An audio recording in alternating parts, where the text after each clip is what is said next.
Comment puis-je parler du foi si mon cœur s'éloigne de toi, si mes pieds oublient tes pas, si mes mains ne s'élèvent vers toi? Comment parler de t'aimer et vouloir te ressembler si ma vie semble condamnée parce que de toi je me suis éloigné? Je peux être fidèle à toi et remporter tous les combats, dire que ce n'est plus moi qui vis, mais toi Seigneur, tu vis en moi. En toi mon Dieu je crois et je suis avec foi.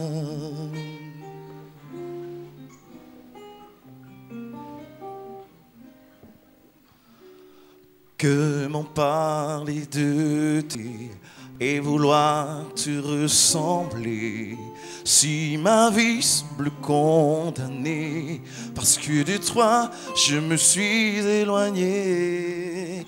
Comment voir ton ciel ouvert à moi pour la vie entière si mon cœur est parfois de pierre et mes yeux aveuglés d'orgueil? Je peux être fidèle à toi et remporter tous mes combats, dire que ce n'est plus moi qui vis, mais toi Seigneur, tu vis en moi. En toi mon Dieu je crois et je suis avec toi. Je peux être fidèle à toi et remporter tous les combats, dire que ce n'est plus moi qui vis, mais toi Seigneur, tu vis en moi. En toi mon Dieu je crois et je suis avec toi. En toi mon Dieu je crois et je suis avec toi. En toi mon Dieu je crois et je suis avec toi.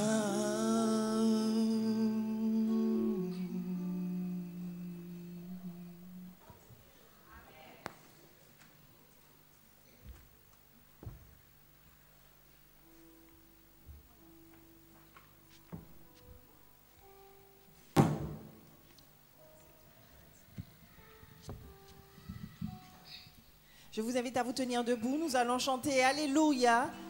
Oui, le Seigneur est bon. Oh, combien il est bon chaque jour. Et sa miséricorde dure à toujours.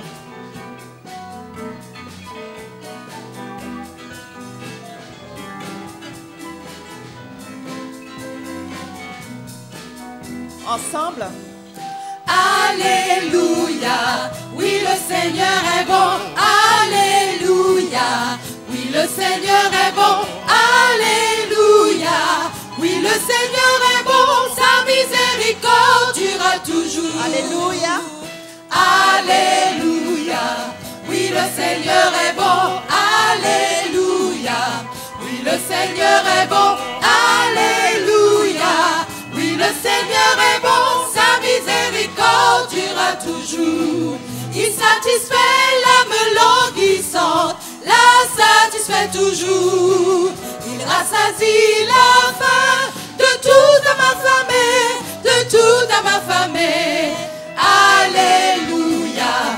Oui, le Seigneur est bon. Alléluia. Oui, le Seigneur est bon. Alléluia. Oui, le Seigneur est bon. Sa miséricorde durera toujours. Il nous délivre dans la vallée de l'ombre de la mort. Il brise toutes nos chaînes. Il brise toutes nos chaînes. Oui, brise toutes nos chaînes. Alléluia. Oui, le Seigneur est bon. Alléluia. Oui, le Seigneur est bon. Alléluia. Oui, le Seigneur est bon. Sa miséricorde durera toujours. sa miséricorde durera toujours.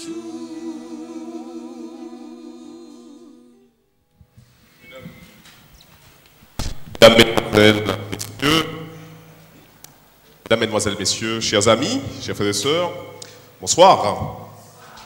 Je suis très heureux de vous voir ce soir à nouveau, en début de cette deuxième semaine de rencontres pour nos conférences. Je suis heureux de vous revoir par rapport à notre programme d'hier soir. Je sais qu'il y en a qui sont peut-être encore fatigués. Laissez-moi voir ceux qui étaient là hier soir, à la salle là-bas pour faire du sport, voilà. Voilà, nous avons même une doyenne qui a fait du sport avec nous et elle n'a pas faibli par rapport à tous les autres. En tout cas, ça a été une expérience très enrichissante de convivialité et puis également de prise de conscience pour certains qu'ils ont un corps, qu'ils doivent l'utiliser, qu'ils doivent bouger avec et que ça peut leur faire du bien. J'aimerais ce soir offrir des cadeaux. J'ai 4 cadeaux à offrir à nos amis présents, mais il y a des conditions, d'accord? Alors, on va interroger. Le premier cadeau que je voudrais l'offrir à une femme. C'est un livre de méditation pour les femmes, des preuves de son amour. Alors, est-ce qu'il y a une femme qui voudrait recevoir ce cadeau? D'accord. Parmi nos invités, de manière particulière? Mais sinon, alors, j'aimerais, puisque tu as été la seule à lever la main, j'aimerais que tu me dises quel a été le thème et le titre de la conférence de dimanche dernier.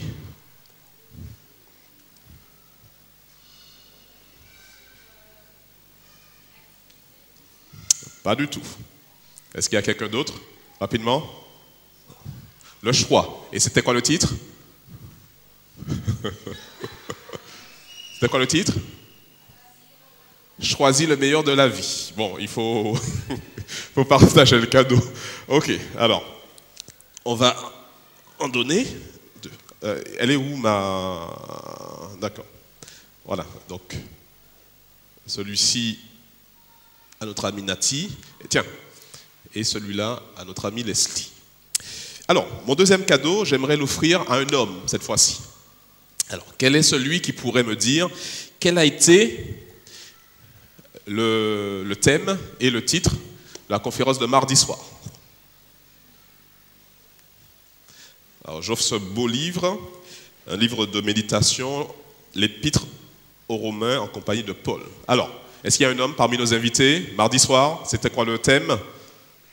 Personne ne le sait? Vous voulez pas que je reparte avec mon cadeau quand même? Personne? Alors, mon ami là-bas, vas-y. Personne? Bon, ben je garderai mon cadeau, ça sera pour la prochaine fois. Le troisième cadeau que j'aimerais offrir à un jeune, d'accord? Un jeune, moins de 20 ans, on va dire. Alors, quel est le jeune qui pourrait me dire quel a été le titre et le thème de la soirée de mercredi?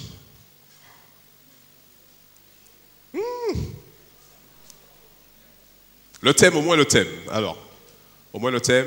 Mercredi, on a parlé de quoi?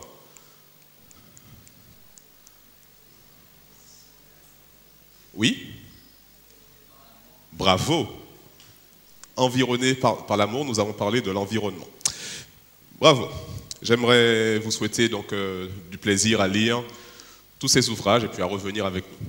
J'aimerais vous proposer d'inscrire à votre agenda pour samedi prochain, pardon, là je me suis trompé, pas samedi 21, mais samedi 28. Donc vous rectifiez, samedi 28, à 10h30, vous invitez à un culte ici. Nous aurons un sujet également intitulé « Une vie renouvelée » ainsi qu'une cérémonie de baptême. D'accord, nous avons des personnes qui se préparent à recevoir le baptême et j'invite d'ailleurs toutes celles qui ont cette intention, ont ce désir que Dieu a placé en eux, en elles, à se manifester auprès de nous afin que nous puissions les accompagner en ce sens. Donc samedi, nous aurons cette cérémonie de baptême, moment du culte à 10h30. Et puis à 19h, nous aurons ici une foire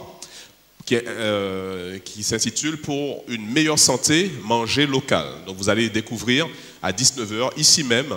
Donc venez et puis passez ce moment avec nous.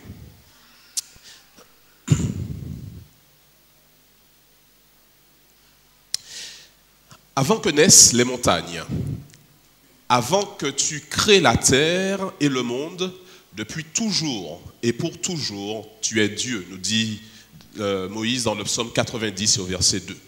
Ce verset nous rappelle que Dieu a créé, mais non seulement il a créé notre monde, il a créé la terre, mais en fait ce verset nous dit surtout que Dieu est celui sur qui repose toute sa création. Depuis toujours, il existe, d'éternité en éternité, et pour toujours, il va exister. Nous avons cette assurance de pouvoir nous reposer sur un Dieu éternel dans le temps, mais éternel également dans le caractère. Il ne change pas, il nous aime énormément, ses lois ne changent pas, ses lois de santé ne changent pas, et son projet pour chacun de nous ne change pas. Nous avons donc découvert pendant la semaine qui est passée 4 points déjà du plan création pour notre bien-être.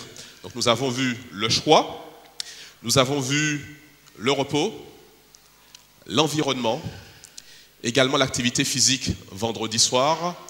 Et puis ce soir, nous allons voir le thé de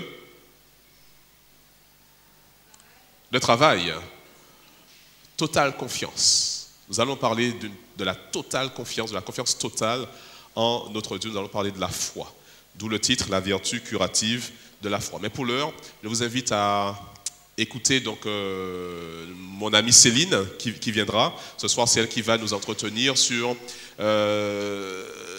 la possibilité de changer les habitudes, de mauvaises habitudes, et les faire passer à de bonnes habitudes en 7 étapes. Donc ce soir, c'est elle qui sera avec nous. Bonsoir Céline.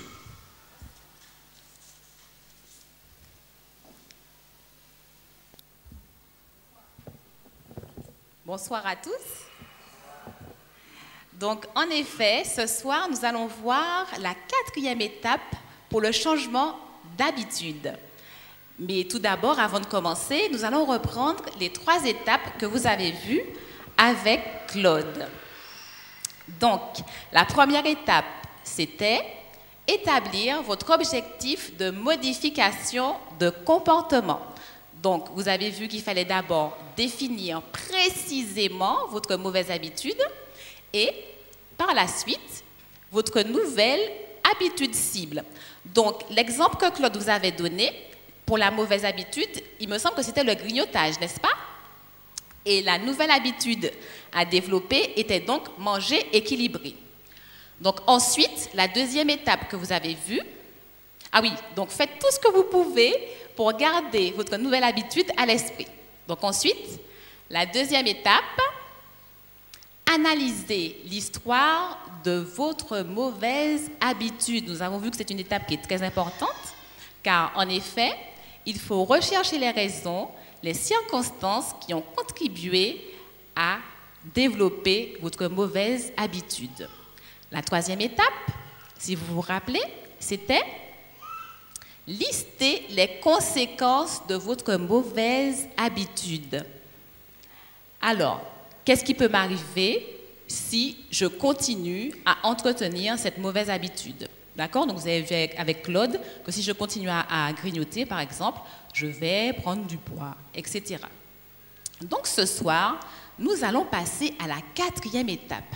Et la 4e étape, c'est lister les bénéfices liés au changement d'habitude. Et pour cela, vous allez répondre à la question suivante. Quel intérêt ai-je à changer ma mauvaise habitude? Vous prendrez de nouveau une feuille, un crayon, et vous allez lister avec le plus de détails possible tous les bénéfices que vous aurez lors de votre changement d'habitude. Essayez de visualiser ces bénéfices et surtout de vous visualiser en train de profiter de ces bénéfices. Cette étape est très importante car elle va renforcer votre motivation pour changer votre habitude. Donc, je vous encourage à prendre votre feuille et à lister tous les bénéfices pour pouvoir changer vos habitudes. Donc, si vous n'avez pas encore commencé toutes les étapes, je vous rappelle les étapes à suivre. Il faut établir votre objectif de modification de comportement. Deuxièmement, analyser l'histoire de la mauvaise habitude. Ensuite, lister les conséquences de votre mauvaise habitude. Et enfin, lister les bénéfices liés au changement d'habitude. Je vous encourage à faire cela et vous verrez que vous aurez beaucoup de bienfaits pour votre santé. Je vous dis à bientôt et bon courage. Merci beaucoup Céline. Alors je vous invite moi aussi à faire ce travail. Nous avons tous de mauvaises habitudes et nous voulons tous en acquérir de nouvelles qui soient bonnes. N'est-ce pas? On a vu un petit peu à plusieurs reprises pourquoi il fallait adopter de nouvelles habitudes. Donc faites ce petit travail et j'espère d'ici quelques jours pouvoir entendre de votre part des témoignages disant ah oui ça marche et ça m'encourage et peut-être que moi aussi je pourrais vous témoigner de tout cela. Ce soir en tout cas nous allons parler donc, de ce sujet, la vertu curative de la foi. Okay? Dans ce journal-là, enfin ce site d'information, 20minutes.fr, en 2011, le 29 avril 2011, il y avait un titre intitulé « Avoir la foi est bon pour la santé ». En fait, il s'agit du résultat d'une enquête et d'une recherche fait par deux médecins. Et le titre de cette recherche était les bénéfices de la foi chrétienne sur la santé. Alors, voilà un petit peu ce qu'ils disent. Alors, ils ont étudié 1200 personnes, ils ont réalisé 400 examens cliniques. Ils se sont aperçus que dans 81% des cas, la foi avait un effet positif sur la santé. Bon, alors est-ce que c'est une étude qui est isolée ou est-ce que c'est vrai? Est-ce qu'il y a d'autres personnes qui confirment cela? Beaucoup de médecins qui se sont penchés sur cela, sur la relation entre la foi et la santé, peuvent nous en parler. Alors ici, vous aurez quelques extraits de publications médicales qui vont vous montrer un peu tout cela. Alors, le premier bénéfice, là, que nous allons voir, le bénéfice sur le stress. La foi, donc, permet de réduire le stress. Un journal de gérontologie, en 1998, on a publié donc, cette étude qui a été faite à Alameda, en Californie. On a étudié 7000 personnes, les habitudes de vie de 7000 personnes. Conclusion, la participation aux activités parrainées par l'Église diminue nettement le stress sur les finances, la santé et d'autres préoccupations quotidiennes que pour les personnes non spirituelles. Bon, ça, on le savait depuis mardi soir, quand on a parlé du repos, n'est-ce pas? Le repos en Christ, la paix que Christ nous donne, permet de justement faire descendre cette inquiétude face aux finances, face à notre santé ou face à d'autres préoccupations quotidiennes. Donc ça, on le savait. Bien. La foi également permet de diminuer la pression sanguine. Vous savez qu'avoir une pression sanguine trop élevée, faire de l'hypertension artérielle, peut entraîner des dommages irréversibles très graves sur plusieurs organes. Alors, à l'université Duke, on a fait une étude sur les personnes âgées. Donc, les personnes âgées qui assistent à des services religieux, excusez-moi pour les fautes, qui assistent à des services religieux, qui prient ou qui lisent régulièrement la Bible, ont une pression artérielle inférieure à celle qui ne prie pas ou n'étudie pas la Bible. D'accord? Donc, le fait d'avoir une vie religieuse régulière, basée sur une foi profonde en Dieu, permet justement de réguler, de faire descendre donc, la pression sanguine. C'est aussi normal, ça on le savait depuis la semaine dernière, puisque si vous avez moins de stress, parce que vous avez plus confiance en Dieu et qu'il vous donne sa paix, alors qu'est-ce qui va se passer? Eh bien, le stress diminuant, la pression sanguine également va baisser. Alors également des effets sur l'immunologie, les défenses naturelles du corps. On a étudié 1700 adultes, c'était publié dans le journal de psychiatrie en médecine, 1997. Ceux qui ont assisté à des services religieux étaient moins susceptibles d'avoir des niveaux élevés de l'interleukine 6 L'interleukine 6, c'est une substance du système immunitaire qui est répandue chez les personnes atteintes de maladies chroniques. Donc les personnes qui développent des maladies de longue durée vont sécréter davantage de cette substance qu'on appelle l'interleukine. Et l'interleukine, elle a un inconvénient, c'est de s'attaquer progressivement quand elle est présente trop longtemps et en trop grande quantité dans l'organisme, c'est de s'attaquer progressivement au système immunitaire. Et à ce moment, on devient beaucoup plus fragile à d'autres maladies. D'accord ? Donc, les personnes qui souffrent de maladies chroniques sécrètent trop d'interleukine et vont donc développer par la suite de nouvelles maladies encore plus fréquentes. D'accord ? Donc, on rentre dans un cercle vicieux. Alors, un taux élevé de cette substance donc, a défini par affaiblir le système immunitaire. Donc, quand on a la foi, au contraire, quand on assiste au service religieux, pour adorer Dieu, recevoir sa paix, alors cette substance dans l'organisme est moins répandue, même quand on a une maladie chronique, et donc le système immunitaire continue à rester fort. La foi également influence le style de vie. Notre style de vie est un facteur de santé. Plusieurs études ont suggéré que la spiritualité est liée à de faibles taux de suicide, une faible consommation d'alcool et d'abus de drogue, des comportements moins criminels, moins de divorces et une plus grande satisfaction conjugale. D'accord ? Donc, encore dans la manière dont nous allons gérer notre vie par rapport aux difficultés que nous avons, alors nous aurons moins tendance à envisager le suicide, parce que Dieu va nous donner une solution. Nous aurons moins tendance à tomber dans des abus comme la consommation excessive d'alcool ou des drogues pour échapper à notre quotidien. Et puis, par rapport à nos convictions, eh bien, il y a moins de comportements criminels, ça c'est évident. Puis on dit moins de divorces également et une plus grande satisfaction conjugale. Donc pour ceux qui veulent éprouver une plus grande satisfaction conjugale, n'hésitez pas à avoir une spiritualité très forte. Également, la foi c'est un facteur d'amélioration de la dépression. On a étudié donc, à l'université de Columbia un certain nombre de femmes. On s'est aperçu que les femmes qui avaient des mamans très religieuses étaient à 60% en moins, susceptibles d'être déprimées à l'âge adulte que les femmes dont les mères n'étaient pas aussi pratiquantes. C'est étonnant, n'est-ce pas ? Quand une femme a une maman qui est très religieuse, elle a 60% moins de chances de développer une dépression que si sa maman n'avait pas été religieuse. C'est impressionnant. Et puis, l'étude conclut encore, les filles appartenant à la même confession religieuse que leur mère étaient cette fois-ci à 71% en moins de développer une dépression, et quant aux garçons, 84%. Donc, chers parents, manifestez vraiment une vie spirituelle très forte, un engagement religieux très fort, parce que vraisemblablement, ça protège vos enfants de développer des dépressions par la suite, arrivées à l'âge adulte. Et si vous instruisez vos enfants de telle manière qu'ils puissent apprécier les bienfaits de la vie spirituelle et de la relation avec Dieu, alors encore ils sont protégés de cela. Alors, on pourrait dire donc ici, parmi toutes ces citations, que peut-être qu'il y a un facteur d'autosuggestion. Vous savez, l'esprit et le corps ils sont souvent liés. Parfois, quand on envisage quelque chose ici, alors le corps va répondre. Et on peut se dire donc par un effet de pensée positive, etc., d'autosuggestion, alors peut-être que le corps va réagir pour améliorer les choses, pour se conserver en meilleure santé. Bon, ça on pourrait dire cela comme cela par rapport aux informations que je vous ai proposées.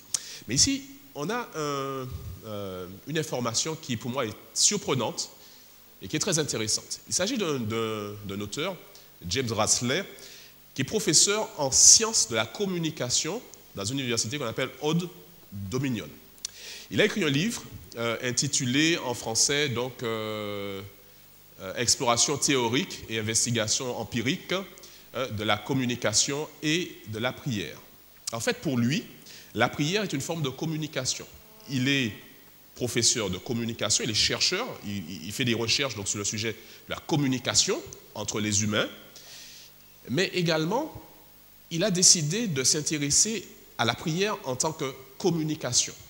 Et là, il va faire un certain nombre de recherches. Et dans ce livre, il va citer une recherche qui a été faite en 2000 par deux personnes, Dale Matthews, un professeur médecin, donc un interne à l'université Georgetown aux États-Unis. Et puis, une de ses collaboratrices, qui est une infirmière, Sally Marlowe, qui est une infirmière praticienne. Ces personnes-là ont voulu étudier l'influence de la foi et l'influence notamment de la prière sur des malades. Et ils ont pour étudier cela, développé un protocole qui était un protocole qu'on utilise quand on veut tester un médicament. Vous savez, quand on fait de la recherche pour développer un nouveau médicament, alors on prend des groupes témoins, on prend des groupes qui reçoivent des médicaments, etc., le médicament, et puis d'autres personnes extérieures à cette recherche vont analyser pour vérifier si le médicament a une influence ou pas. C'est exactement ce protocole qu'ils vont développer, comme s'il s'agissait d'un médicament qu'il fallait étudier. Alors, ils ont pris le cas de personnes qui souffraient de polyarthrite rhumatoïde. C'est une affection qui atteint les membres, notamment les extrémités, où les extrémités deviennent très très douloureuses, sans ankylose, entraînent même des déformations. Et donc, les malades atteints de cette maladie souffrent énormément. Alors, donc, ils ont étudié 40 personnes qui étaient suivies par le Centre de traitement des douleurs de l'arthrite en Floride. Qu'est-ce qu'ils ont fait? Au départ, donc ces personnes étaient déjà soignées pour cette affection, mais au départ de l'étude, ils ont fait une session intensive de prière pour ces personnes avec imposition des mains. D'accord? Un peu ce que nous faisons ici le soir après la réunion, je vous propose de prier avec vous, si vous avez des soucis de santé ou des projets, etc., si vous voulez que nous prions. Donc, ils ont appliqué ça. Session intensive de prière avec imposition des mains. Et puis ensuite, on a partagé toutes ces personnes en 3 groupes. Alors, le premier groupe, et ces personnes ne savaient pas ce qui allait se passer ensuite. C'est là où c'est intéressant. Le premier groupe, des personnes ont prié pour chacune des personnes malades chaque jour pendant 6 mois. D'accord? Les personnes malades n'étaient pas au courant que des gens priaient pour elles. Le deuxième groupe, personne n'a continué à prier pour ces personnes, d'accord, pour ces malades. Et puis le troisième groupe, c'était un groupe témoin qui ne faisait pas partie des 40. En fait, aucune prière n'avait jamais été faite pour ces personnes depuis le début. Et la conclusion de cette étude est la suivante. Alors, juste avant la conclusion, le suivi, voilà comment il a été fait. Donc, on a utilisé des investigateurs cliniciens indépendants, donc qui n'étaient pas liés à l'étude, et on leur proposait de vérifier si ces personnes avaient une amélioration ou pas. Donc, pour vérifier cela, on étudiait l'évolution de l'état des patients et de leur progrès par des tests tels que ceux qui évaluent la force des mains, puisque cette affection affecte justement la force de préhension, et puis par des analyses sanguines pour vérifier les différentes substances dans le sang liées à cette maladie. Alors, je vous épargne plein de détails, on va directement à la conclusion de l'auteur. L'auteur, pour lui, dit qu'en fait, ces 2 personnes qui ont fait cette étude ont montré de manière, en dehors de tout doute, que les prières d'intercession pour la guérison, accompagnées de l'imposition des mains, réduit de façon significative le nombre de crises d'articulation enflée et douloureuse et l'augmentation de la force de préhension chez les personnes atteintes de polyarthrite rhumatoïde. En fait, qu'est-ce qu'on s'est aperçu? C'est que les personnes pour qui on avait d'abord prié, et puis qu'on avait arrêté de prier, ont eu une amélioration plus importante que celles pour lesquelles on n'avait jamais prié. Et puis celles, par contre, pour lesquelles on avait prié et pour lesquelles on avait continué à prier pendant 6 mois chaque jour, sans qu'elles soient au courant, ces personnes-là ont eu encore une amélioration beaucoup plus importante. Elles ont augmenté donc la force avec laquelle elles pouvaient tenir des objets. Les crises, les articulations enflées avaient grandement diminué. Et pour cet auteur, qui est un chercheur en communication, pour lui, il n'y a pas de doute. La prière est une forme de communication, et cette communication a un effet. Et pour lui, la foi chrétienne a vraiment un impact fort sur la santé. Alors, si vous priez, continuez. Si vous priez pour quelqu'un, continuez à le faire, parce que vraisemblablement, ça marche. L'ancien président du Royal College des psychiatres en Angleterre, il s'appelle Andrew Sims, il dit la chose suivante: si ça avait été pour n'importe quoi d'autre que la religion ou la spiritualité, les gouvernements et les professionnels de la santé feraient n'importe quoi pour le promouvoir. Ce qu'il dit en fait, c'est que des médecins, des chercheurs ont remarqué que la foi, ça marche et est un facteur d'amélioration de notre santé. Cependant, parce qu'il s'agit de religion, alors les gouvernements ont du mal à vouloir utiliser cela, ou les professionnels de santé ont du mal à vouloir l'utiliser, parce qu'il y a un certain nombre d'a priori et de préjugés sur la religion. Et pour lui, il dit qu'en fait, il faudrait intégrer le côté spirituel, la religion, la foi que les personnes ont en Dieu, comme un des facteurs de guérison, un des facteurs de soins, aussi bien que les médicaments, que la rééducation, etc. Donc, la conclusion de tout ça, c'est que la foi en Dieu fait la différence dans le maintien de la santé. Ça, c'est une conclusion qui est établie à partir donc, des différentes recherches. Bien, cependant, on peut développer un certain nombre, ou se poser un certain nombre de questions sur la foi. Qu'est-ce que la foi, finalement? Qu'est-ce que la foi? Pourquoi la foi semble faire des merveilles pour certaines personnes et puis accomplir si peu pour les autres?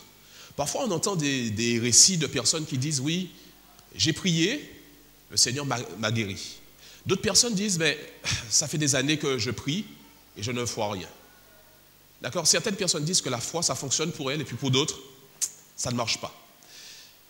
La foi est-elle une sorte de porte-bonheur grâce auquel nous obtenons ce que nous voulons? Est-ce qu'il s'agit d'un acte magico-religieux? Est-ce que c'est de la magie finalement? Est-ce que c'est un acte un petit peu magique, porte-bonheur? Il suffit juste de dire « je crois », et puis à ce moment, on a l'exaucement, un petit peu comme le Père Noël qui exauce les vœux. Bon, le Père Noël n'existe pas, les enfants.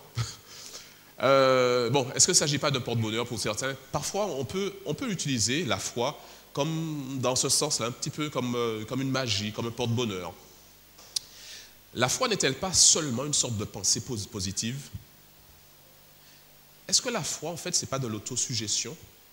Est-ce que le fait de dire « je crois qu'il y a un créateur qui veille sur moi », est-ce que ça ne nous influence pas et puis ça va contribuer à notre bien-être?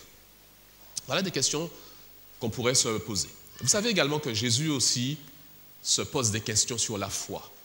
Quand il était sur terre, Jésus, en parlant un peu de son retour, voilà ce qu'il va dire dans Luc 18, verset 8. « Quand le Fils de l'homme viendra, trouvera-t-il la foi sur la terre ?» Une autre version dit « Trouvera-t-il des croyants sur la terre ?» Ou encore, dans Parole vivante, « Trouvera-t-il des hommes qui ont confiance en lui ?» Jésus, en fait, ici, il dit une chose, c'est que finalement, la foi, c'est quelque chose de rare, c'est quelque chose de difficile à trouver. Pourquoi est-ce que c'est difficile à trouver? Pourquoi est-ce qu'il dit que quand il reviendra, est-ce que finalement, sur terre, il y aura vraiment des croyants? Il y aura vraiment des personnes qui auront manifesté la vraie foi biblique? C'est ça la question. Donc, une question amenant une autre, on va se demander, finalement, qu'est-ce que la vraie foi? Si Jésus dit, trouvera-t-il de vrais croyants, la vraie foi, des personnes qui lui font confiance? Alors, comment vraiment faire confiance à Jésus? Qu'est-ce que la vraie foi? Hébreu nous dit, le livre d'Hébreu donne une définition que beaucoup de personnes connaissent. Or, la foi, c'est une ferme assurance des choses qu'on espère et une démonstration de celles qu'on ne voit pas. Voilà la définition la plus simple de la foi. Une ferme assurance des choses qu'on espère. Ça veut dire qu'en fait, dans la foi, il y a une situation présente et puis il y a une situation future. Il y a un regard que nous portons sur des choses présentes et puis il y a également une manière de regarder vers le futur. Le mot ferme assurance, ici, vient du grec hypostasis. On fait un peu de grec. Bon, je ne connais pas beaucoup le grec, mais j'ai cherché un petit peu dans un dictionnaire biblique. Le mot traduit par ferme assurance, c'est le mot hypostasis. Qu'est-ce qui signifie ce mot? Ce mot-là signifie quelque chose qui est fixé ou placé en dessous. Une chose posée au-dessous, une sous-structure, une fondation, un fondement. Un petit peu comme lorsqu'on construit une maison. Pour ceux qui ont l'habitude de construire des maisons, et je pense que pour tout autre aussi, si on pose simplement sur un terrain, on fait monter les murs simplement et on met la charpente, qu'est-ce qui va se passer? La maison va s'écrouler. D'accord? Pourquoi? Parce qu'elle n'a pas de fondement. Elle n'est pas posée sur quelque chose de fixe, sur quelque chose de solide.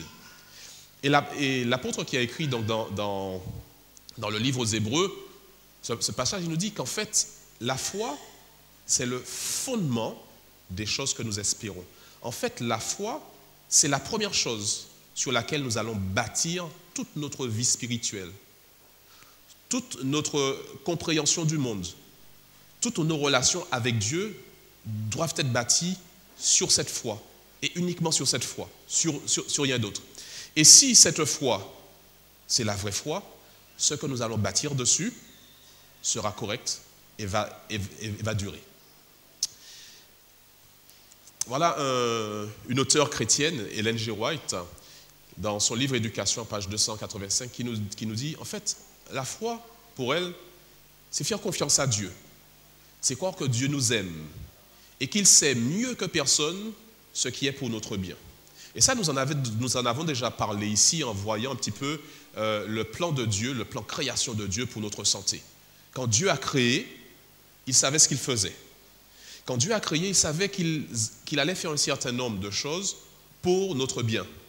Et même après la chute de l'homme, après le péché, la rébellion de l'homme, où le mal est entré dans notre monde, la Bible nous dit de manière formelle que Dieu sait encore ce qu'il est en train de faire et qu'il sait que tout ce qu'il fait doit contribuer à notre bien. C'est ce qu'elle dit. Donc, cette foi, c'est faire confiance à Dieu en sachant qu'il sait tout, qu'il est sage et que tout ce qu'il va faire devra contribuer à notre bien. Même si parfois on ne comprend pas vraiment ce que Dieu fait. Parfois on a du mal à saisir, mais qu'est-ce qu'il est en train de faire? Où est-ce qu'il veut en venir? Et elle dit, ainsi que l'Épître aux Hébreux, ce n'est pas ça le souci. Le souci, en fait, c'est est-ce qu'on est conscient que Dieu agit pour notre bien? Alors, vous savez, dans différents pays, on aime se rappeler la mémoire des grands hommes, des hommes qui ont compté. Par exemple, en France, il y a le Panthéon, où c'est une tombe, où finalement on met les dépouilles des personnes qui sont célèbres, qui ont été célèbres, qui ont fait des choses pour la France. Aux États-Unis également, il y a un système qu'on appelle le Hall of Fame. On pourrait traduire ça par le temple ou la galerie des célébrités. Alors, vous avez le Hall of Fame du basketball, de la musique, etc. Et puis, à Hollywood, on a, sur Hollywood Boulevard, le Hall of Fame, on appelle ça le Walk of Fame, la promenade des célébrités, où la plupart des célébrités souhaitent vivement posséder une étoile sur cette promenade-là, sur ce boulevard-là. Vous savez qu'au ciel également, il y a un Hall of Fame céleste. Et ce Hall of Fame, cette galerie des célébrités, n'est pas pour glorifier l'humain, mais en fait pour que toutes ces personnes tellement célèbres de la Bible nous soient données comme exemple afin d'améliorer notre foi, de bâtir notre foi. Alors, je vous invite un petit peu à nous promener à travers ce Hall of Fame de la foi. La première célébrité que nous allons trouver dans ce Hall of Fame de la foi céleste, c'est Abel. Voilà un petit peu ce que le livre des Hébreux nous dit à propos d'Abel. Abel a cru en Dieu. Alors il a offert un sacrifice meilleur que celui de Caïn. Parce qu'Abel a cru en Dieu, parce qu'Abel a cru, Dieu lui-même a accepté ses dons et lui a fait savoir qu'il était juste. Abel est mort. Et pourtant, à cause de sa foi, son message se fait encore entendre. En fait, dans le récit de la Genèse où on voit Abel et Caïn, Abel qui offre un sacrifice qui est agréable à Dieu et Dieu l'agrée, et Caïn qui, par une attitude de rébellion ou d'orgueil vis-à-vis de Dieu, refuse d'offrir le bon sacrifice, ou certainement parce qu'il a de mauvaises pensées, Dieu refuse ce sacrifice. Caïn tue Abel. Abel est mort en fait à cause de sa foi. Si finalement Abel n'avait pas eu la foi, il ne serait pas mort. Abel est mort parce qu'il a eu la foi. Voilà un deuxième personnage, Enoch, qui est mentionné également dans le Hall of Fame de la foi du livre des Hébreux. Voilà ce qu'on dit de lui. C'est par la foi qu'Enoch fut enlevé pour qu'il ne vit point la mort et qu'il ne parut plus parce que Dieu l'avait enlevé, car avant son enlèvement, il avait reçu le témoignage qu'il était agréable à Dieu. Ce passage nous dit que Enoch avait développé une véritable foi vis-à-vis de Dieu. Cette foi l'avait conduit à un certain nombre d'actions, de pensées qui étaient selon ce que Dieu voulait. Quel a été le privilège que Dieu lui a donné de ne pas connaître la mort? Enoch, à cause de sa foi, ou grâce à sa foi, n'a pas connu la mort. Le livre de la Genèse nous dit qu'Enoch fut enlevé de telle manière qu'il ne connut point la mort. Abel est mort à cause de sa foi. Enoch a reçu la vie éternelle à cause de sa foi. Il n'a pas connu la mort. Parfois, il peut s'agir de nos situations. Nous pouvons voir des personnes qui, malgré leur foi, connaissent des difficultés, connaissent la maladie qui les conduit à la mort, et on peut s'interroger, mais Dieu n'a rien fait pour cette personne. Et puis d'autres personnes, au contraire, à cause de cette foi, reçoivent de grandes bénédictions de la part de Dieu, sont guéris d'une maladie, et puis continuent à vivre longtemps. Un autre personnage, Noé, c'est par la foi que Noé, divinement averti des choses qu'on ne voyait pas encore, et saisi d'une crainte respectueuse, construisit une arche pour sauver sa famille. C'est par elle qu'il condamna le monde et devint héritier de la justice qui s'obtient par la foi. Voilà encore notre personnage, Noé, qui a manifesté la foi. Et cette foi, qu'est-ce qu'elle l'a conduit à faire? Qu'est-ce qu'elle a conduit à faire? À obéir à Dieu, à rester où il était. En fait, Dieu lui a dit, écoute Noé, tu attends le déluge et tu construis l'arche. La Bible nous dit que pendant 120 ans, en fait, Noé a dû construire cette arche en dépit des moqueries des personnes qui le voyaient. Où est le déluge que tu annonces depuis si longtemps? Noé est resté ferme là où il était en construisant cette arche. La foi a conduit Noé à rester ferme en dépit des moqueries, en dépit des railleries, des insultes qu'il a pu recevoir, et puis en dépit du temps qui passait. La foi a permis à Noé de rester là. Un autre personnage, Abraham, a le cheminement un petit peu inverse. On dit que c'est par la foi qu'Abraham, lors de sa vocation, c'est-à-dire lors de son appel qu'il a reçu de Dieu, obéit et partit pour un lieu qu'il devait recevoir en héritage, et qu'il partit sans savoir où il allait.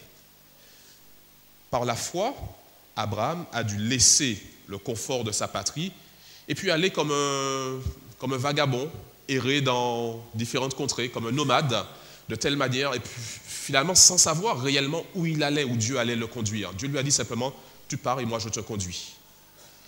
Parfois il peut s'agir de notre situation. Parfois Dieu peut nous dire, écoute, tu restes dans la situation où tu es, même si elle est difficile, tu l'endures et tu manifestes la foi. Parfois Dieu peut nous dire également, tu changes complètement ta vie. La situation dans laquelle tu es, tu ne peux plus y rester. Tu dois partir. Et ça peut être difficile aussi à vivre. Mais ça également, c'est la foi.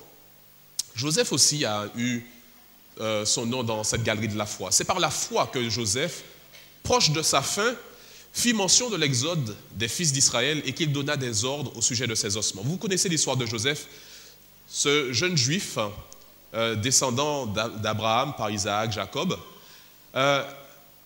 s'est retrouvé en Égypte, d'abord esclave, puis grand personnage, le deuxième après le pharaon. Et là, il bénéficie des richesses et des honneurs de l'Égypte. Cependant, dans ces richesses, dans ce système qui lui offrait tous les avantages et tous les honneurs, Joseph n'a jamais perdu sa foi. En fait, c'est sa foi en Dieu qui lui a permis de rester ferme à travers ces richesses qui lui étaient proposées. Moïse, lui, il a le cheminement inverse. C'est par la foi que, devenu grand, Moïse refusa d'être appelé fils de la fille de Pharaon. Il estimait en effet l'opprobre du Christ, que l'opprobre du Christ était une plus grande richesse que les trésors de l'Égypte. Moïse, lui, il est né, il a été adopté dans le but de devenir un personnage très important de l'Égypte. Fils de la fille de Pharaon. Moïse a refusé par la foi de recevoir les avantages qui étaient dus à ce rang-là. Et par la foi, il a accepté la pauvreté puisqu'il s'est joint au peuple d'Israël qui est parti d'Égypte lors de l'Exode, qui a erré longtemps dans le désert. Et on dit que Moïse, en fait, il a fait ce choix parce qu'il estimait que les richesses de l'Égypte, les richesses que le monde pouvait lui offrir, n'étaient pas les plus importantes, mais qu'en fait, l'opprobre du Christ, c'est-à-dire la souffrance de Jésus qui lui transmettait la vie, ça c'était un trésor beaucoup plus important. Parfois, c'est vrai, Dieu nous accorde de grandes bénédictions, beaucoup de richesses. Et parfois, ces richesses peuvent nous détourner. Mais Dieu nous dit, ces richesses doivent être en fait une manière de fortifier votre foi. Parfois, Dieu nous refuse des richesses. Il nous refuse des avantages sociaux. Il nous refuse, ça peut être un emploi en vue. Il nous laisse parfois affronter un certain nombre de difficultés financières. Mais il nous dit, ta foi doit pouvoir te guider à travers ces difficultés-là. La foi, finalement, c'est une confiance inébranlable en Dieu. Que ce soit dans des bonnes situations ou des situations adverses, notre confiance en Dieu doit être inébranlable. La foi ne doit pas dépendre des circonstances. Les circonstances changent. Nous pouvons aujourd'hui être riches et demain ruinés et pauvres. Nous pouvons aujourd'hui être en bonne santé et demain malades et proches de la mort. Nous pouvons aujourd'hui avoir des relations sociales, des relations familiales très épanouies, et puis demain, en fait, tout le monde nous fuit, nous perdons nos amis, nous perdons notre famille. La foi ne doit pas dépendre des circonstances. La foi non plus ne doit pas dépendre de nos sentiments. Les sentiments, les circonstances, en fait, parfois entraînent des sentiments qui sont parfois joyeux, parfois malheureux. Parfois, les circonstances peuvent nous apporter un sentiment de faiblesse. On se sent tellement faible. On ne sait même pas comment agir de manière spirituelle, même dans notre vie au quotidien. Parfois, les circonstances peuvent nous faire éprouver du désespoir et nous conduire à la dépression. Parfois, les circonstances peuvent faire naître en nous le doute. Parfois, la douleur, l'anxiété. Parfois, on se sent complètement dépourvu et ignorant. Et puis, parfois, ça peut être la peur. Notre foi ne doit pas dépendre non plus de nos sentiments. En fait, en dehors des circonstances, en dehors des sentiments, la foi doit nous conduire à faire confiance pour demander à Dieu et recevoir de lui, lorsque nous sommes faibles, la force. Lorsque nous sommes dans la dépression et dans le désespoir, l'espoir.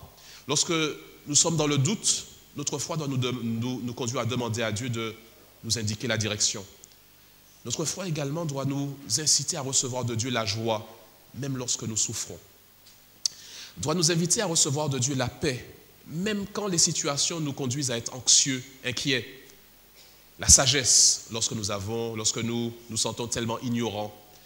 Le courage, lorsque nous sommes dans la peur. La foi, c'est faire confiance à Dieu pour recevoir tout cela et Dieu peut nous l'accorder. Nous n'aurons pas le temps de développer tous ces points, mais nous pourrions le faire en lisant dans la Bible. La foi a une source. En fait, on peut se dire, mais d'où vient la foi de tous ces grands hommes, de cette galerie des hommes de la foi céleste? D'où vient cette foi? Alors, le livre des Hébreux nous dit, regardons toujours Jésus. Regardons toujours Jésus parce que c'est lui qui fait naître la foi et qui la rend parfaite. La foi a une source.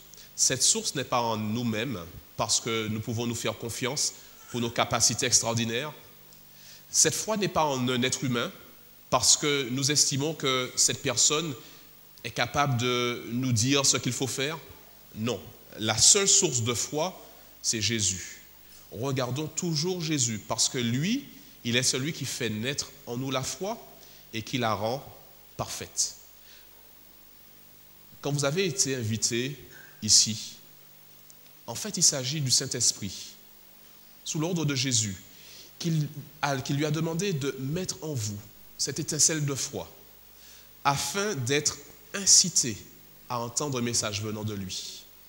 Et Jésus nous dit en fait que lorsqu'il met cette foi en nous, au départ, il est capable de la rendre parfaite, de la rendre forte. La foi que Moïse a manifestée, la foi que Joseph a manifestée, que Noé, que Abraham, Enoch, qu'Abel ont manifesté, cette foi également peut être la nôtre, à une condition, que nous regardions toujours Jésus. Regarder Jésus, en fait, c'est le découvrir à travers la Bible. Nous avons découvert plusieurs aspects de Dieu, de son plan et de Jésus, ici le soir, simplement en ouvrant les pages de la Bible. Nous devons quotidiennement contempler Jésus, passer un moment avec lui dans la communication en lisant sa Bible, en lisant sa parole, dans la communication en priant également, en parlant avec lui comme s'il était notre ami, et en recevant de lui également des instructions. Et cela développe notre foi et ça la rendra parfaite. Dave Dravecki a manifesté ce genre de foi-là. C'était un joueur de baseball célèbre dans les années 80. Il a joué avec les Giants de San Francisco. Dave Dravecki était un chrétien engagé, avec une foi très forte. Et même dans la célébrité, même dans les honneurs, il n'hésitait pas à manifester sa foi et ses convictions. Et les gens étaient interpellés, étaient admiratifs de cet homme qui, malgré les honneurs, malgré la richesse, malgré la gloire qu'il recevait, attribuait toujours son succès à son Dieu. Un jour, cependant, on a diagnostiqué chez Dave un cancer du muscle du bras gauche, le bras qui lui servait à lancer. Dave n'a pas demandé à Dieu de le guérir. Il lui a simplement dit, Seigneur, que ta volonté se fasse en moi. Et Dieu lui a accordé, à cause de cette foi en lui, la guérison. En fait, on a opéré Dave, on lui a enlevé la plus grande partie de son muscle. Cependant, quelques mois plus tard, Dave a pu retourner sur le terrain et continuer à lancer. La première partie qu'il a faite a été un succès. Lui, il a remporté le match. Cependant, la semaine d'après, alors qu'il était sur le terrain en train de lancer et que son équipe était en train de gagner, au moment où il a lancé la balle, tout le stade a entendu un grand craquement. Son bras s'est cassé et Dave est tombé en hurlant de douleur.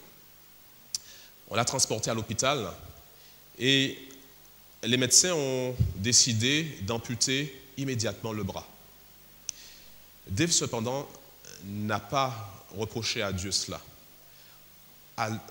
Dans cette souffrance, dans ces circonstances adverses, il a continué à témoigner de sa foi. Et tous ceux qui étaient autour, les médecins, ses coéquipiers, les analystes sportifs, ont été extrêmement impressionnés par cette foi, justement. En fait, Dave dit que le plus grand miracle lié à sa foi, ça a été celui-ci, le fait de témoigner aux autres que Dieu continuait à l'aimer et à veiller sur lui en dépit des difficultés. L'apôtre Paul également a subi cela. L'apôtre Paul nous dit que lui-même il était malade et qu'à plusieurs reprises il a demandé à Dieu de le guérir. Et Dieu lui a dit simplement, non, je ne te guérirai pas, mais je ferai quelque chose pour toi, je te donnerai ma grâce et ma grâce te suffira et te soutiendra. Et l'apôtre Paul, malgré sa souffrance, malgré sa maladie, a pu continuer à évangéliser une grande partie de l'Empire romain. Ce genre de foi, c'est celle que nous sommes invités à développer ce soir et dans notre vie. Nous sommes invités non pas à baser notre foi sur les circonstances qui vont varier, sur nos sentiments, mais à la baser simplement sur la compréhension que nous avons de Dieu qui agit pour nous et qui veut finalement notre bien. Ayons confiance en ce Dieu qui a un plan pour nous. Et ce plan s'accomplira. Nous aurons l'occasion de voir encore d'autres aspects de ce plan-là. Mais je voudrais vous inviter ce soir à vous engager et à devenir une des célébrités de cette galerie de la foi, afin que, lorsque Jésus reviendra, qu'il puisse inscrire notre nom dans cette galerie et que tous puissent dire c'est vrai. Cet homme, cette femme a manifesté une vraie foi en Dieu. Laissez-moi voir les mains de ceux qui voudraient ce soir dire à Dieu, s'il te plaît, mets la foi véritable en moi maintenant et conduis cette foi jusqu'à sa perfection. Laissez-moi voir les mains de ceux qui voudraient s'engager ce soir pour cela. Amen. Je voudrais vous inviter à vous mettre debout et nous allons encore prier ce soir pour remercier Dieu, pour lui demander de continuer à mettre en nous la foi et à la fortifier. Ô Dieu notre Père, nous voulons te remercier encore pour ce message que tu nous adresses. Nous avons lu dans la Bible que nous devons recevoir de toi la foi véritable et te laisser la conduire jusqu'à sa perfection. Mais s'il te plaît, très souvent nous sommes faibles. Et très souvent, au lieu de la foi, nous avons le doute, nous avons la méfiance vis-à-vis de toi. S'il te plaît, fais grandir en nous cette foi. Montre-nous que tu es présent à nos côtés et que tu agis pour nous. Nous savons que nous avons en toi celui qui nous aime, celui qui veut notre bonheur, celui qui veut notre bien et celui qui veut nous accorder la vie éternelle. Je te remercie pour chacun qui a manifesté ce désir ce soir de pouvoir entrer également dans cette galerie de la foi et partager avec Enoch, avec Abel, avec Moïse, avec Abraham, en dépit des circonstances qui peuvent être difficiles ou qui peuvent être avantageuses, à manifester leur foi en toi. S'il te plaît, fortifie notre foi.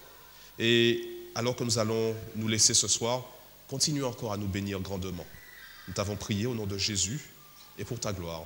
Amen. Nous allons encore ce soir répéter notre engagement.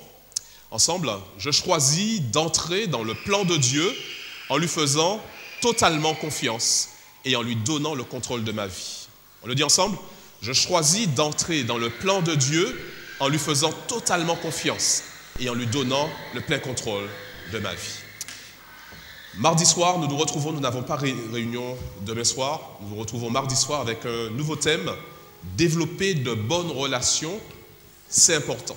Encore un nouveau thème lié au bien-être et à la santé, développer de bonnes relations, c'est important. Je vous retrouve tout à l'heure pour participer à ce moment de prière avec tous ceux qui le veulent. À bientôt.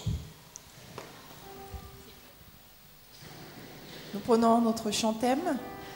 Oh, alléluia, alléluia, oui, le Seigneur est bon, sa miséricorde durera toujours. Amen.